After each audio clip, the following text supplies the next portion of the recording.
Okay, we started recording. All right, let me pull up my slides.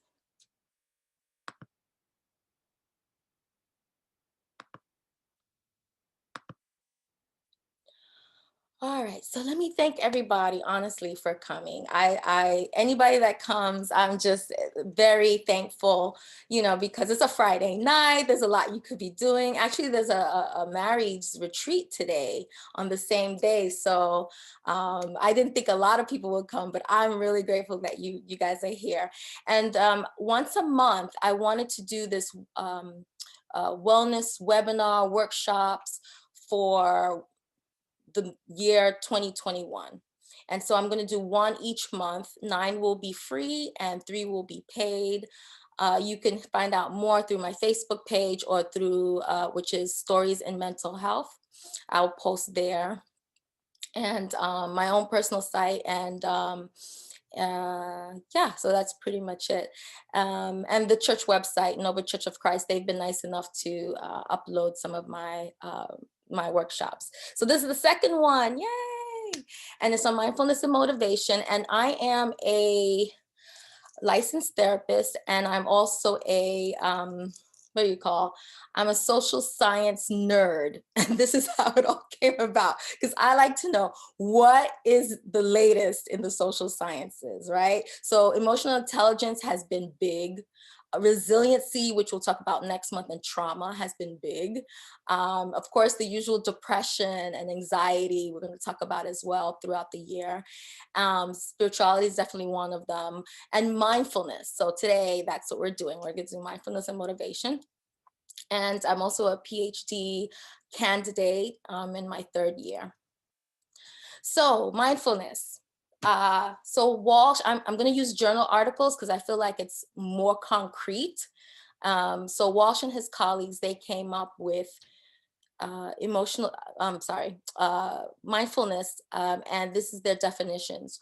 We will we see mindfulness as a process of regulating attention in order to bring a quality of awareness, current experiences to one's experience within an orientation of curiosity, experiential openness, and acceptance. And basically what it is, like, it's such a big, it's so broad that I need like a pinpoint definition, laser beam, like what exactly is mindfulness? Everybody's talking about it.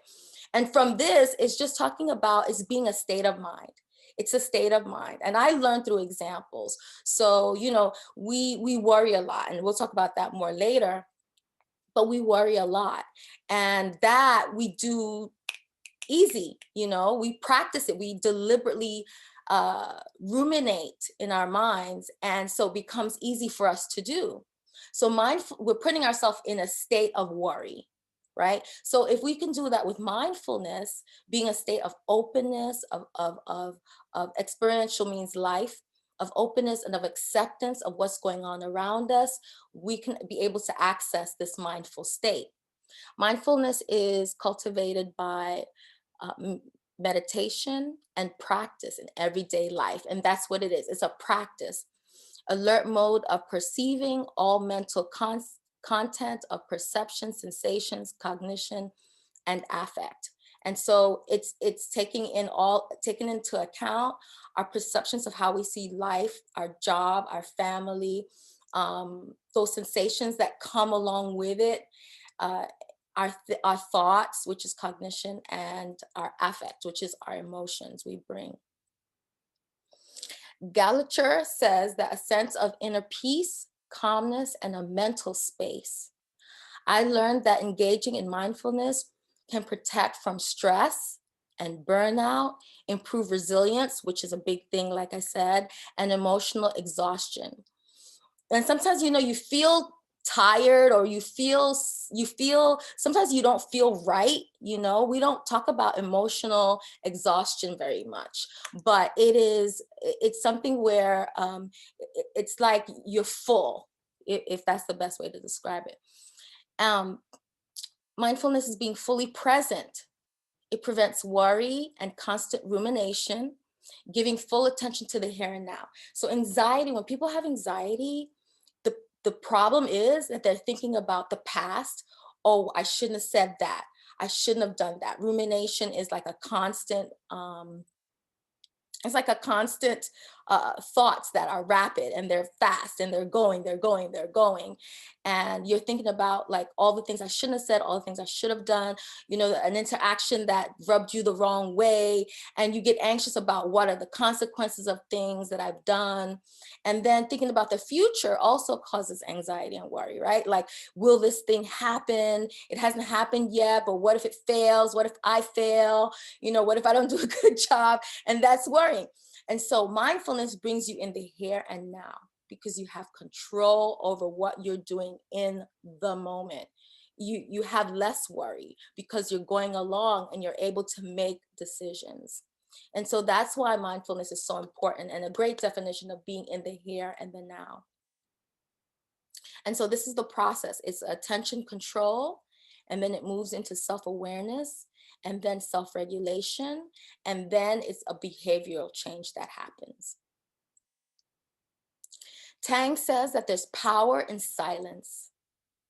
There was a professor of mine who went away to a Buddhist monk camp and he couldn't speak for 1 month. He said it was the best thing that ever happened to him because he couldn't say anything. And it created such inner peace in him. He said that when he left, he was a different person. So mindfulness meditation improves self-awareness and it helps to be aware of one's own thinking and thought processes, which in turn facilitates openness, acceptance of thought, emotion, and experience. And there's this thought of acceptance of thought. It's like it unblocks things that you're thinking about or things that you don't want to think about or emotions where you don't want to go, right? So it opens that up for you. There's an example of a teen that I want to bring up, a privileged teen. Oh my goodness. So as a therapist, I work with a lot of, I work with adults, but I work with kids and teens as well. And I work in the US Army as well and at private practice at night. And so I will see teens, often, and young adults in college. But this specific teen was definitely privileged. So her mom and dad separated, and her dad is filthy rich, right? So whatever she wanted since she was young, she got it, no problem. But her mom was more practical. She was like, okay, you need to learn how to manage your money. You don't need to buy everything, buy what you need. And so she ended up living with her mom, and she was giving her mom a hard time. She didn't want to live with her. She wanted to go live with her dad, who's rich. And so mom said, can you help her? And I was like, the only thing I could do was I wanted to show her this video that I had seen with this doctor. And he basically was talking to this privileged teen. And I had her see the video this one time, and that was it. She never came back. She never came back. And I was like, I guess it did the trick because she was so privileged. I helped her to connect, this acceptance of thought and emotion and experience of what was happening with this teen on TV on this video. And she was like, oh, she's so snobby. Oh, she was saying all these things that were herself and she made no connection. So I asked her questions to connect. So do you think, do you have anything in common with her? And until she figured out, oh my gosh, I'm just like that. So her mom called me and said, wow, I don't know what you did. She doesn't want to come back, but she does dishes. I couldn't get her to do a dish. She wants to stay with me. We talk, she tells me her feelings. And so I was like, what happened? It was this helping her to connect to her thoughts, her emotions, and her situation in the moment. So then there's another teen, right? But this one, first it talks about the benefits of mindfulness and the effects that it has good effects on cognition, emotion, your health, physical health, brain plasticity, serves as a way to experience joy, wellness, increased dopamine's release, which is, as we know, we call it the happy hormone. that produces happiness, triggers functional and structural changes in the stratamus, which is a part of the brain, suggesting it could serve as a brain-based intervention for conscious and unconscious behavioral change, and enhances the flow of art, of music, of prayer, and giving gifts, right? Those are things that give us the flow of happiness and release of endorphins, right? So there's this young girl, like I didn't realize that I was helping her. So, you know, I think fours are sometimes legit from here. talking to I think we're people, gonna go with Santos. Is please mute yourself. anybody Please else got mute four? yourself. All right, I think Thank you. Sometimes from, if we could, sometimes from talking to people, we're able to come into the state of mindfulness. But it would be so much more practical to be able to do it on your own. And so I first experienced it with this 10-year-old girl, and I have it on my Facebook page for Stories in Mental Health. It's case number 115P3 PE, and she was in school, and she was just a terror. She really was to her peers, to the teachers. She would say things like, I'm going to kill you and your whole family at night when you sleep. Like, she was just, I'm going to stab you, I'm going to, she'd have the buses, the school bus. She would just wait there, and they're like, get on the bus, we have to go. And she's like, they can all wait. This is how she was. And so they called me in to do a threat assessment, because she was making these threats even with teachers. And I went in, I sat down with her, and she was the sweetest kid. I was like, who are they talking about? She was so nice. So there was some Play-Doh on the side. So I gave her some Play-Doh, and I said, okay, why don't you play with the Play-Doh and tell me about what you're good at? She totally expected that I was going to talk about all the problems, all the things that she said.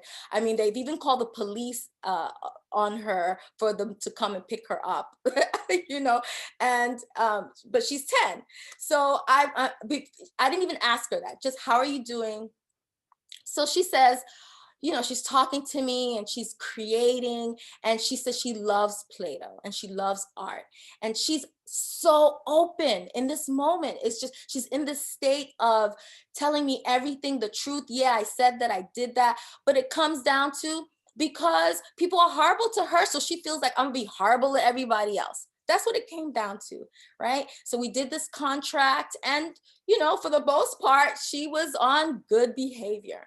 And this is what she created. This is what she created. Just from being in the flow of doing something she was good at. And then it dawned on me, that's mindfulness. Sometimes if you're good at singing, if you're good at music, dancing, that's why music just, it's the language for everybody, right? Because it puts us in a state of positivity. Armstrong says mindfulness regulates emotions, it brings clarity, and clarity brings wisdom. It changes perceptions and behaviors. The practice of being loving, kindness, and compassion complements mindfulness. And this isn't something we talked about last month in creating social intelligence and emotional intelligence. Altman said it is estimated that the mind generates 125 thoughts per second.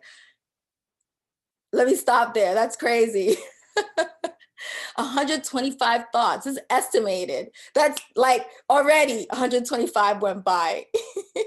That's amazing. And a 20-minute motivation, 20-minute meditation can calm anxiety and depression. And there's something that they use in this mindfulness toolbox, and we'll be doing 3 of them. Hopefully, if we have time at the end, we'll do some mindfulness techniques. I'll teach you at least 2 of them. But this is one you could do in 20 minutes. It's called GLAD, right? So think of something that you're grateful for and just meditate on that one thing. And then one thing that you've learned, meditate on that for that day in the here and now. And then a small accomplishment that you made. And then something that delighted you or touched you or touched your heart. So that's a quick mindfulness meditation technique.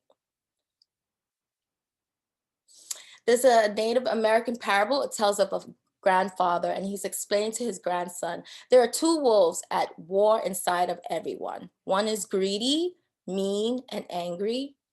The other is generous, kind, and friendly. The grandson asks, which one will win? And the grandfather answers, the one you feed. And Dr. Block told me that from our family systems course.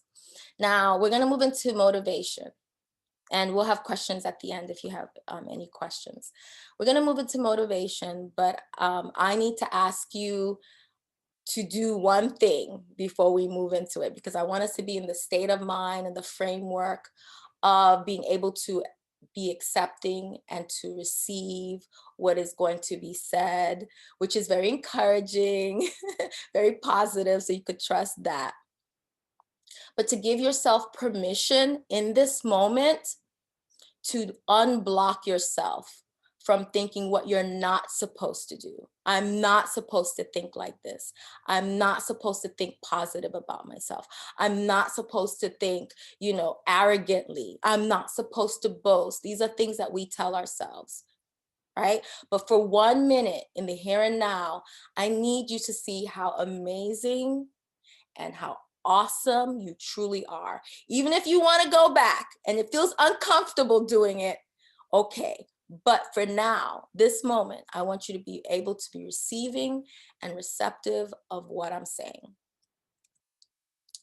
So we learned in church, actually, this number. And I was always affected by it. And I went to do research to find it, since now I have, journal articles at my fingertips, I wanted to find out. And I found it in Spectre in his 2012 article. And he says the odds of you being alive is incredibly small. And that this number is 10 squared, this whole number. And what it is Dr. Ali Binazar, he resolved the chances of you being born is extremely unlikely. Through the science of infographics, he calculated the odds of your father meeting your mother, which would be 1 in 20,000. You multiply that by the fact that they stayed together to have children, is another 1 in 2,000. Now, I didn't include it here, but think about, well, what about your grandparents on your mom's side? That's another, 1 in 20,000. And then, of course, on the other side, your grandparents come together to be able to make your parents, to be able to make you. And even going back more is all. The chances are 1 in 20,000. And it just multiplies, in the Bible, it's always like this person begot this person begot the, we're like, oh, boring. But if you really think about it, the chances are slim. And so it says the probability that you exist is 1 in this 10th squared. So it's not even like 1, it's not even like 1 and 2, it's the other direction, 1 to 0. It's closer to 0.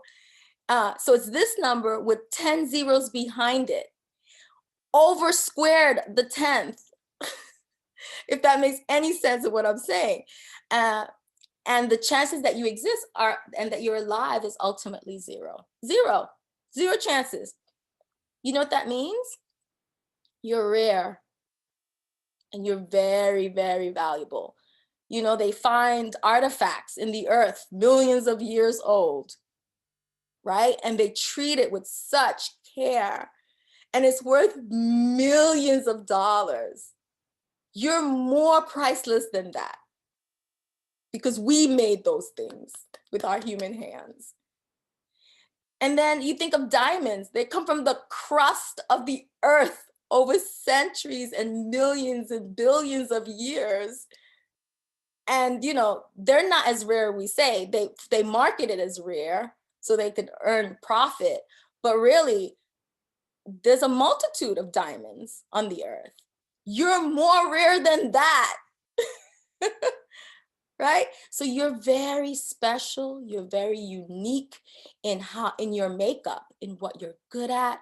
People say they're not good at anything. They don't have a talent. That's a lie. Everyone has at least one talent that they could work with and that someone else doesn't have. That each day is different. Each day is different and unique in its own. And so are you. There's also this National Geographic's has I was reading this article, The Amazement of the Body, and the fact that we literally come from stardust. Like, we are made from the dirt of planets. We think, oh, we were born on Earth, right? It's so trivial because we live it every day. But if you really think about it, we're like of the universe. We're like the universe birthed us. We're of the Milky Way. We're of the same structures that make up planets and stars. We are stars. Like, you need to take time to like think through that. Even the Bible, those who are, spirituals, can see in Genesis 2:7, I found it, even God says we are from dust. My son found a rock when he was really young. He used to collect rocks. And he said, Mom, look at this space rock. And, I shouldn't have said this, but I was like, that's no space rock. And he said, yes, it is. Earth is in space and this rock is on Earth. So it's a space rock. And I was like, oh yeah, you're right. It's a space rock, but it was like I hadn't even thought of that. So there's this book called Message in Water, and I share it with as many clients as I can because it's such a great book. And Dr. Emoto, he's a Japanese researcher. And what he discovered was that if he spoke a word into water and he froze it, it would create beautiful crystal structures. You could take a picture of the YouTube. That's a quick 3-minute, 4-minute YouTube video that you could take a look at on your own time. And this one is truth, but they have different ones. Love, they have different ones. And they form these beautiful structures, crystal structures that are unique to themselves. And then he said like bad words into the water and froze it. And each time you would find the same thing. The form, it wouldn't form, or it was deformed. It wouldn't become a crystal. And he did it with music as well. The same thing happened. And so people are like, oh, he's onto something here. And when it comes down to it, what you think is, well, he has a quick little excerpt in there that the body is made up of about 70% water, right? So, it makes me think like, oh, when people say things to you and it rubs you the wrong way, like, oh, you don't want to be around their negativity. There's a reason. I mean, what's going on in the water inside of you when you hear negative thinking? You're dumb, you're stupid, you're like, what does that do to you? And then notice when people are positive, motivational, you want to be around those people because it makes you feel good. There's something to that. But what I really want to talk about is what we say to ourselves. Now, we live in our own heads and we say our own words in our own bodies that are filled with 70% water. So, what are you saying to yourself? What you say matters, right? So we say, oh, I'm so stupid. I'm so dumb. I'm so fat. I'm so ugly. Oh my gosh, I hate my nose. I hate my forehead. Like, right? And what is that doing? And so if someone else was to, curse you out, disrespect you, call you names, you would not go for it. So why do you tolerate it for yourself? Why is it okay for you to say bad things about yourself if it's not okay for someone else? You deserve the same respect from yourself about yourself. You know, our Dr. Emoto's book and his research, has been used, and we'll talk about that later too in the next slide. But your mind is very powerful.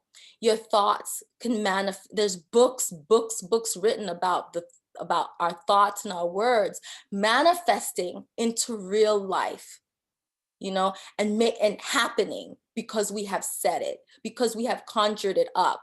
So we have to watch what we say, and even protect ourselves in saying positive things, to set us up to win. So there's power in the mind, but there's also power in the collective, in our collective minds. I call this the collective, sci-fi, because when we all come together, we can do so many changes. I saw that when when the internet came about. I noticed like everybody was on the same, it hadn't started yet, but here were these scientists and we were all backing them and supporting them. And everybody, just a thought, it was a buzz. I don't know if you remember that. It was a buzz that, wow, this could actually happen. We're in the future. All these movies are happening that the sci-fi movies are happening. And the internet came about. I don't think it was just happenstance. I feel like all of the great minds came together, and even people around who were enthusiasts came around, and it happened. um, Political wise, right? When we all come together, anything that we all come together, that's why groups are so important when they're like-minded. So we are all energy source. That's another thing that we learned, and that being able to hone in on your talents and your powers is very, very important, because they're like superpowers. We talk about in like comic books, but really our strengths are our superpower, and they are to be cultivated and used. And regardless of what anybody else says, that's your gift. You use it. And we underestimate ourselves. That's the truth. We really, really do. We underestimate ourselves. I think this is our downfall. This is the blockage that we have. Why have I not progressed? Why have I not been able to do this? Why have I not been able to be like someone else? They have this. Why haven't I? It's not even about the comparison. It's about there's so much more you could do, sometimes even greater than the next person, but you don't allow yourself to go there. You know, you don't give yourself permission, and that's what you need to do. Write yourself your own prescription note to say, I will do this today. That's why stickies are so powerful, because they allow your thoughts to go on a page and manifest. So you write it in a note, in the mirror, say in the mirror, but go out and step out on a limb. There's no such thing as failure. We don't fail at anything. It's all relative. We learn something and then we get better at it. My motto in life is, and everybody should have a motto. My motto is, make your weaknesses your strengths and your strengths stronger. Like, I don't ever see failure in my life. I'm like, that's a better way to do it. That might have not been the wiser way, but there's a better way to do it. There's always many channels of doing things. Um, and we're made up of ingredients, is all the good and bad in your life. But again, it's relative. There's no such thing as bad. It's just less good. I don't ever think like things are bad, because they're there for a reason. You benefit from things that are bad because you know what not to do. And sometimes that's more important than knowing what to do. Sometimes well, I don't want to do that. And that right there is powerful. For those who love scriptures, in the 1 Corinthians 2:7, it says, before time began, you were created for glory. Go read it. Before time began, you were created for glory. You were created for something great. And it's something to be discovered. You're discovering all the time. I'm 52. I know I don't look it, but I'm 52. And let me tell you, I discover new things about myself. Like, oh my gosh, I had no idea that I could do that. And you have to think, who's stopping you? You're stopping yourself. Nobody's stopping you. And like I said, like, I am a talker. And so you could see that as negative. Not anymore. I used to when I was a teenager, well, in my 20s. But then I realized, wait, but the double-edged sword of it is something good. Who knew this gift of gab was going to make me money? Right? So I'm a therapist. I bring healing. I have owned it. I have accepted it, that is my job. I am a healer. And that's what you need to do. Accept who you are, and your weaknesses are really your strengths. And so I realized I'm a healer. That's my job in life. And I do other stuff too really well. But that is me, with touch, with prayer, with saying positive words to people to help them. That is my job. And that's where healing starts for me. So what starts for you? Now, these are some notes I took on this is Joey Yap. He's this very popular, um, he talks about healing himself, and in the social sciences. And he talks about how we're from frequency. We are frequency, just like our voices have a wave, a sound wave. Our thoughts, our frequency, it has a wave. Our bodies send out a signature into the universe. We are also frequencies. So he talks about raising your vibration through raising your consciousness, having this out of the box thinking, giving yourself permission to be awakened. And this word, being deliberate, um, through energy, force energy, which is considered the soul. And they also consider the higher power, the source. So they used Dr. Emoto's message in water, and they did this experiment called they did this experiment called the Maharashi effect, and his last name is Yogi, Maharashi Yogi. And so they did this experiment with 7,000 monks, and they placed them at different states or places within the US. And what they found was that for some reason, in some places, significant changes, like the stock market went up significantly during that time that those monks were there praying, or crime went down in one area. And so, and this was like throughout, and it impacted about 7 million people. And something that he had said was, by you being yourself, you can change the world. That's a really powerful statement. And what they've done over time from, these Buddhist monks, what really are they doing? What are they really doing when they're like, like, what's going on, right? I want to know. Give me some of that. And they realize that it really is that they're bringing up their frequencies. And they've created this chart over centuries of monks raising their vibrations. And they found that the lower frequencies were shame, guilt, grief, worry, and fear. Those range around 200, 300 on a scale. And then they found that gratitude, love, and joy was the most impacting. And they were in like the 600 to 700. So specifically, I had wrote down in my notes that peace was 600, love was 550, and joy was 670. And when you reach enlightenment, it's 700, which is hard to get to apparently.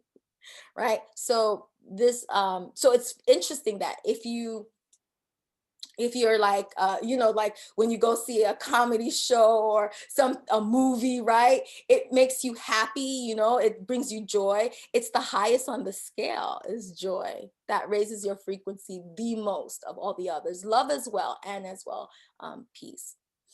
Now, something that they said was a key to mindfulness, and reaching enlightenment, to become close to 700, if indeed 700.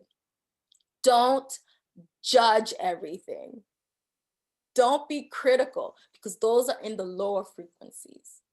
And what happens is you pull that energy into your reality. So you don't want to do that, right? So it limits your frequency, even. It blocks your frequency and it brings down your vibrations. So try not to judge anything, to say, oh, this is not going to work, or this is not, being basically pessimistic. Pay deliberate attention to what you say and the choices that you make. Those increase your frequency.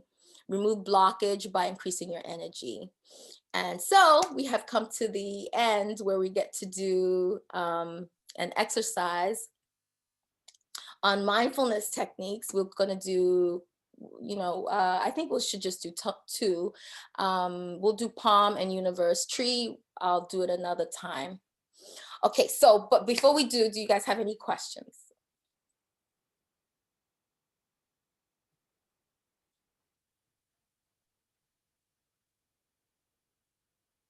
Petrina, I do have a question.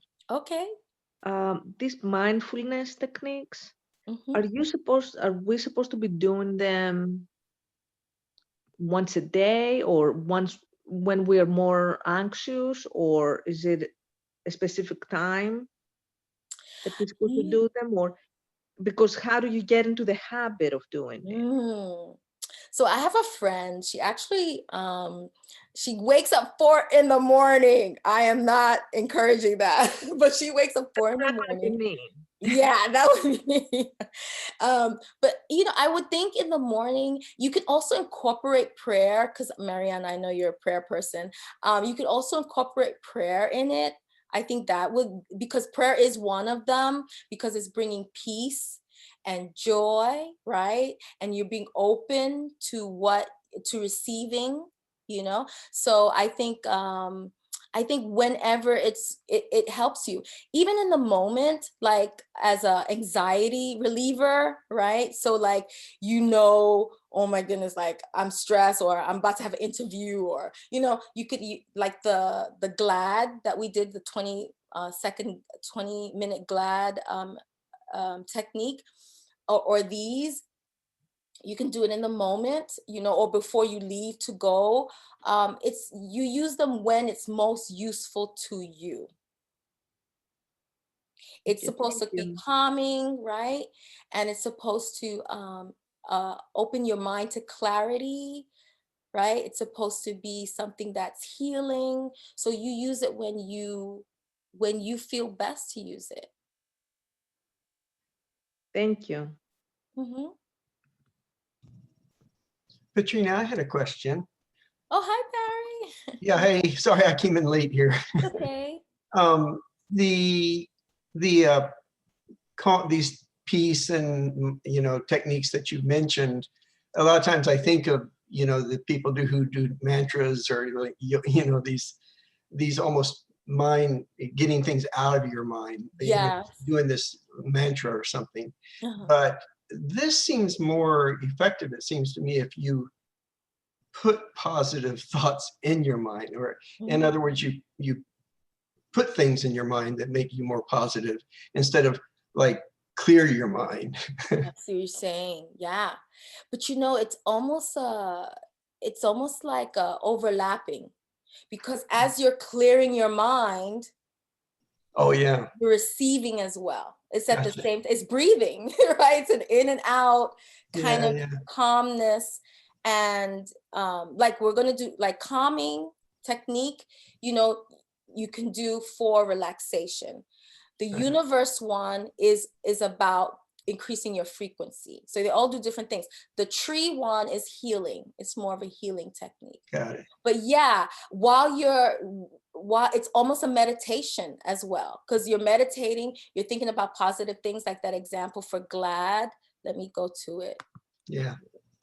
I don't Cool. know if you came in on that part, but glad here, where it says 20-minute meditation can calm anxiety, depression, where you think of one thing in 20 minutes that you're grateful for, one thing that you Oh, learned, one thing that a good. small accomplishment, and something that touched you. Yeah, I just missed that. Thanks. Mm-hmm.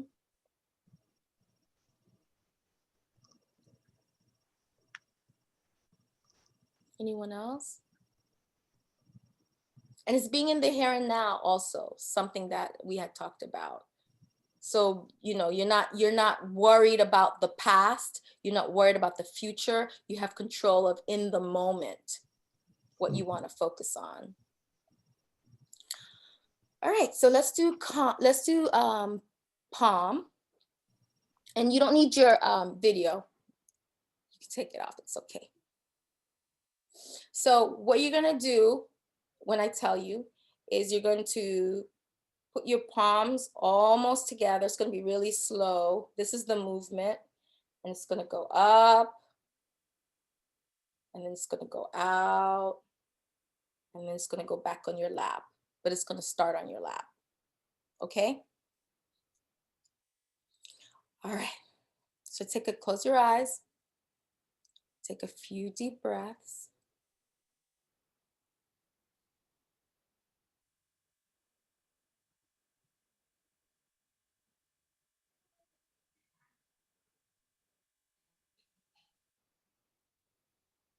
Slowly, you're going to lift your palms face down. Very slowly. Elbows going out. Palms coming up to meet each other.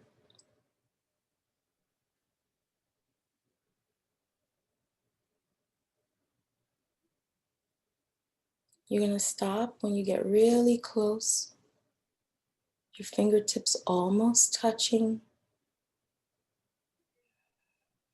Feel the resistance of your palm.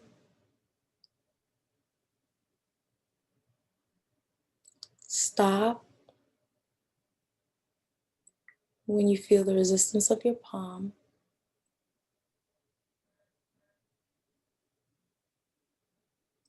You can almost feel energy from your fingertip to fingertip.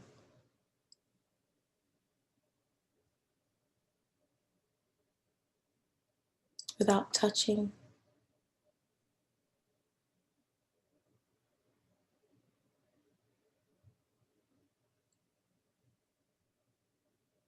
Notice if they brush against each other.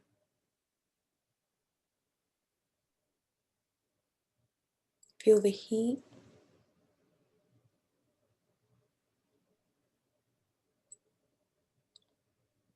Imagine energy jumping across. Let your fingertips slowly come together.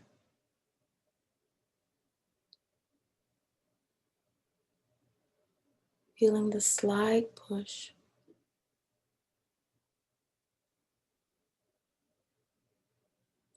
Close the bottom of your palms really slow.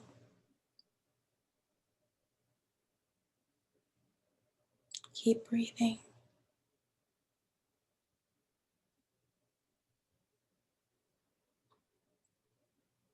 Close your fingers. Take a deep breath. Let it out. Elbows up.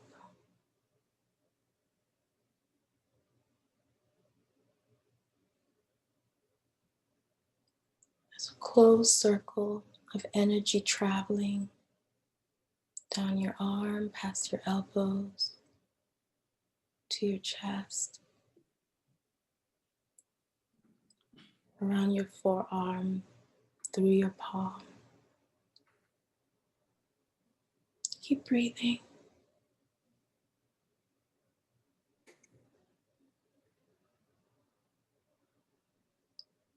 Nothing matters. Nothing exists. Just you. Raise your palms slowly.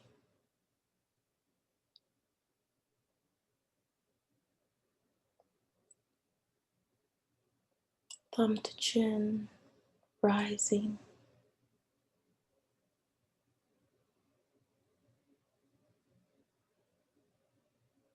As far as you can go. Stop. Breathe. Relax. Coming down.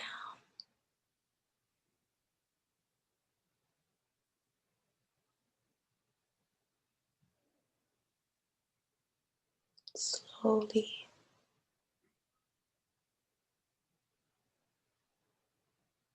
Elbows coming down.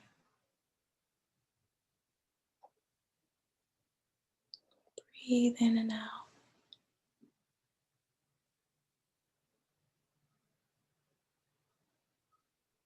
Notice your palms, if they're sweating, if they're hot. Feel a pulse in your fingertips.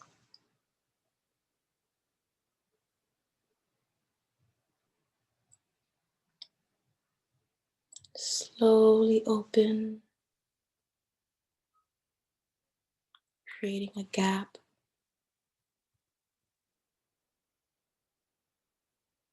Notice how the fingertips were sticky.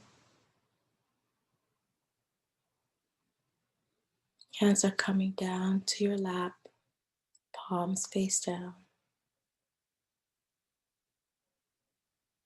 Press them gently. Slide them to your knees.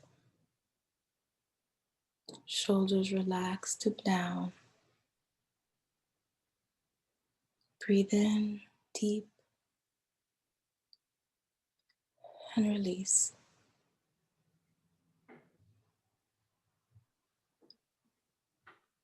You're going to slowly open your eyes.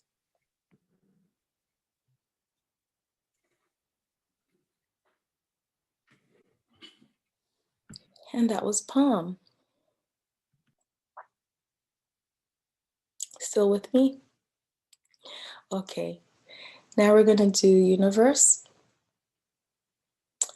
So palm is calming. Universe is about the frequency, raising your vibration that we talked about.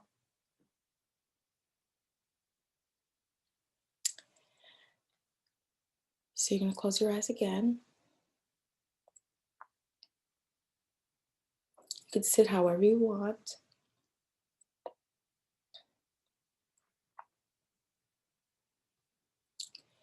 You're going to imagine your aura or your energy all around you, encompassing you from your head to your feet. It's going to make a bubble.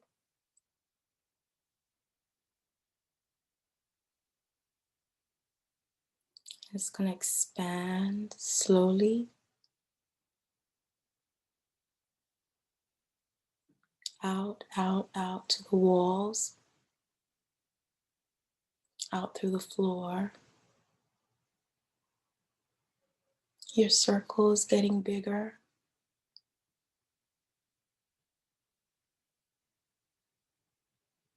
Your energy is going out, out, outside of your house, outside of your home. It's traveling down the block.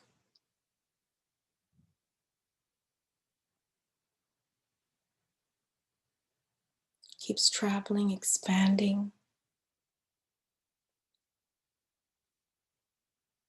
Imagine it's getting higher and more wide.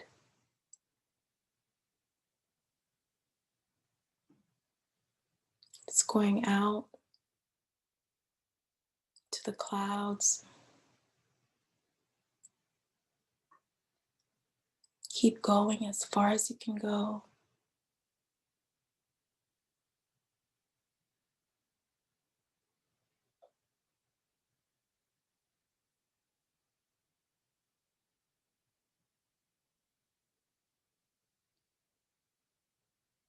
It's out into the sky, into space.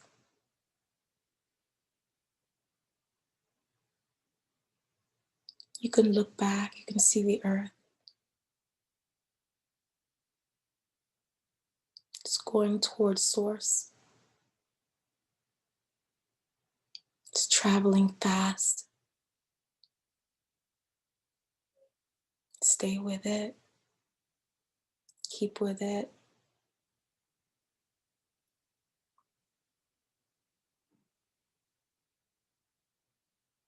It's here that you get power and energy. It's here that you tap into love, tranquility. It's here that you meet love. Keep going if you could go farther.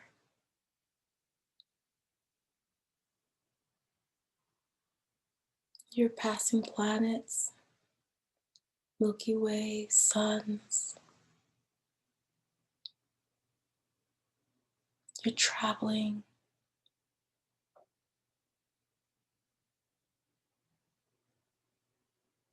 You're drawing in positive energy. You're becoming stronger in your mind and your heart.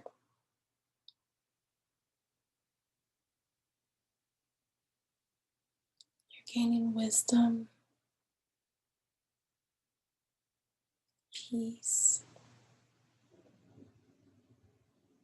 oneness.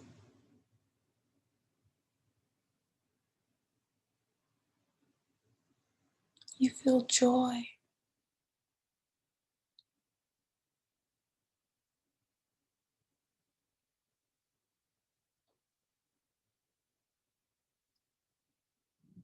And you're right where you want to be.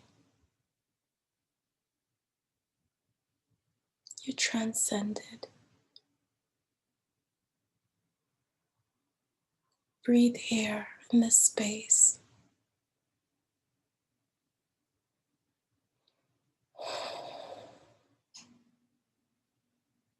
Let go of the negative, the criticism. Let it fall away.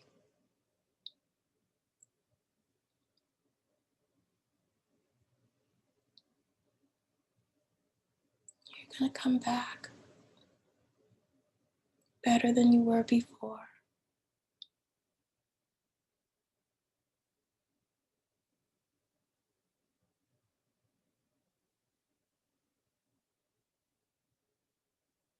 Your energy is coming back to you. It's flowing backwards.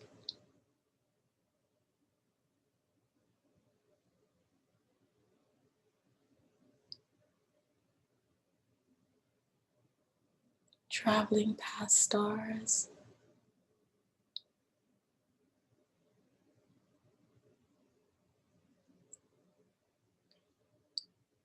You see so much. It's quiet.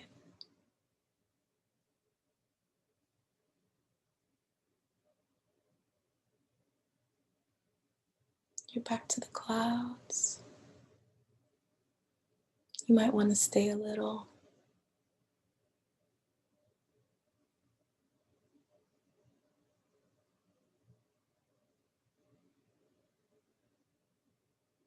You're coming back renewed. Traveling, traveling, traveling.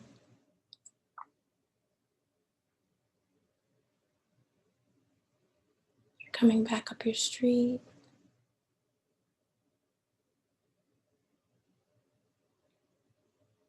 Your circle's getting smaller, pinpointing where you are, where you're sitting in your home, past people, past houses. compartments.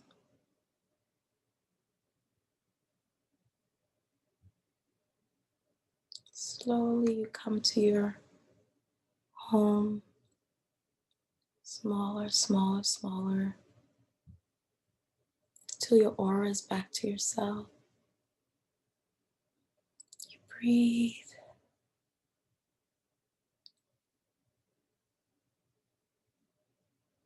It was a nice journey.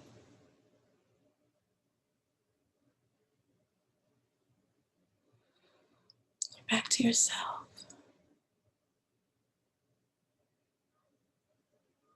Your energy restored and renewed.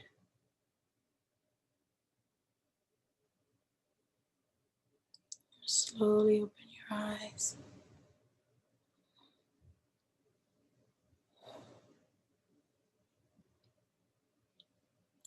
Thank you so much for participating with me today. I feel great. Hopefully you do too. It takes a little practice. I think you get the gist of it. So next month, we're going to be talking about trauma and resilience. Does anybody have any questions before we go?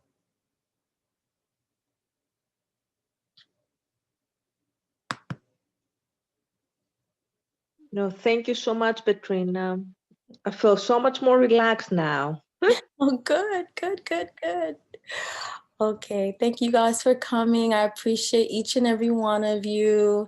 Thank you, Katrina. Thank you, You're Petrina. welcome, you're welcome. And definitely use this time to rejuvenate, refresh, remember who you are, how important, how valuable you are. And, you know, that number that I showed you, I'm going to be uploading this. And so you'll be able to see it again for those who came a little later. And that's it. So thank you so much for coming. I appreciate you all. Thank you, Katrina. You're wonderful. Bye. Thank you. I think that of you guys too. Bye. Bye-bye. Bye. Thanks, Katrina. Bye. It was great. Good night. That was amazing. Good night. So glad I joined you. Good night. I'll see you This was time. incredible. Bye. Thank you so Bye. much. Take care, everyone. Stay I'm safe. going to practice those. When will the trauma and Thank you. resilience be? It'll be for March, probably March 19th.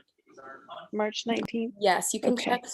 check my Facebook page for Stories in Mental Health by Petrina. Oh, okay. By Petrina Mani. Thank you for coming. Thank you for having me. All right. Bye-bye, everyone. Bye.